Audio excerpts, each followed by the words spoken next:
Fair use, fair use. It's the guy, Copper Draco. Shout out to Research Guy. Came across this video. I get tired of Trump haters. So we're gonna see how racist he really is.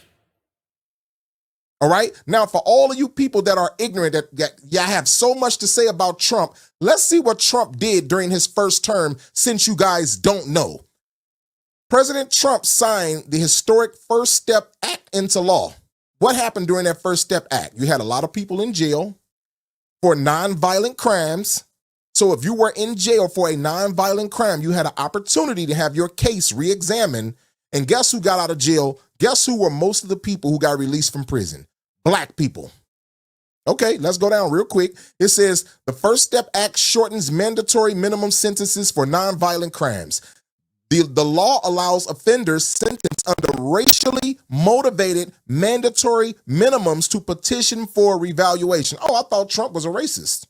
They said Trump was racist, right? Didn't they say Trump was racist? It says the law allows offenders under racially motivated mandatory sentences because Trump understood that black people were being targeted. So he said, nope, that's why that law got put into place. And you have to, I'm going to go too far. I'm going to say some things and I'm not going to say it because everything is not for public consumption. So I'm going to just, if you guys don't know, you don't know. Read between the lines of what I'm saying. It says President Trump launched the Ready to Work initiative, which helps released prisoners gain meaningful employment. That's why the unemployment rate was so low, because all of the people that were coming out of prison was getting jobs under Trump. That's why Trump had the lowest unemployment rate of minorities in presidential history. That's why. It says President Trump has proposed the Second Step Act to partner with corporate America to create opportunities for former prisoners to rejoin society. Watch this, y'all. Because I'm going to address Whoopi Goldberg's her comment about the colleges. Black women couldn't get into colleges. Matter of fact, I'm going to address her and then put the nail in the coffin. Watch this. It says, Black Americans are seeing unprecedented levels of economic success with record low unemployment rates, more jobs, and higher incomes. Over 1.4 million more Black Americans have found a job between President Trump's election and February of 2020. It says Black poverty reached a historic low in 2019. President Trump designated 8,760 opportunity zones that are projected to spur $100 billion in private investment in minority communities. If you know, like I know, those opportunity zones helped Black Americans tremendously. Those opportunity zones are the reason that Black people started getting money under Trump.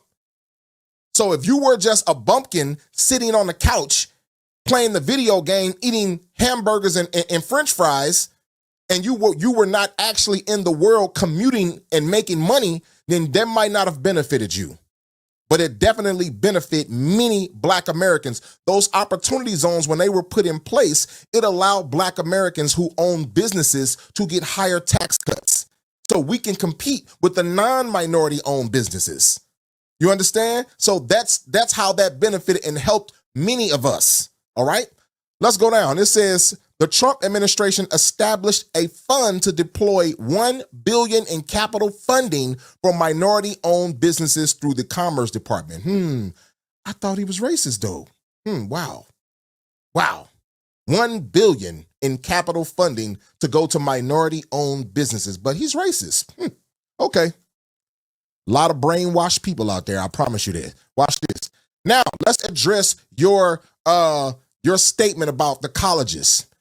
It says President Trump called on Congress to pass school of choice legislation to expand educational opportunities for all American children, especially those in our nation's inner cities. Who are the people in the inner cities? Minorities, Black people, Latinos. We're in the inner cities. You see mostly Black people in the inner cities, okay? It says President Trump's FY 2020 budget called for $500 million in federal funding for school choice. $500 million in federal funding for school choice. Not to mention, he took away the debt from the HBCUs and also got them the HBCUs permanently funded.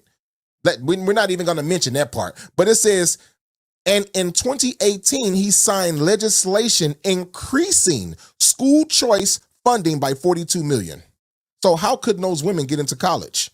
When Trump literally made it easy for them to get into college, he also simplified the FAFSA process.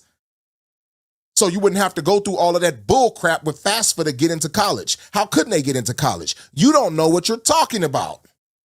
You don't know what you're talking about. It says the Trump administration proposed the Education Freedom Scholarships and Opportunity Act. Why? Because there were certain jobs that people couldn't get unless you had a degree. So Trump said, you know what? Okay, we're gonna remove this portion where you have to have a degree to get this type of job. And that's another reason why the unemployment rate was so low.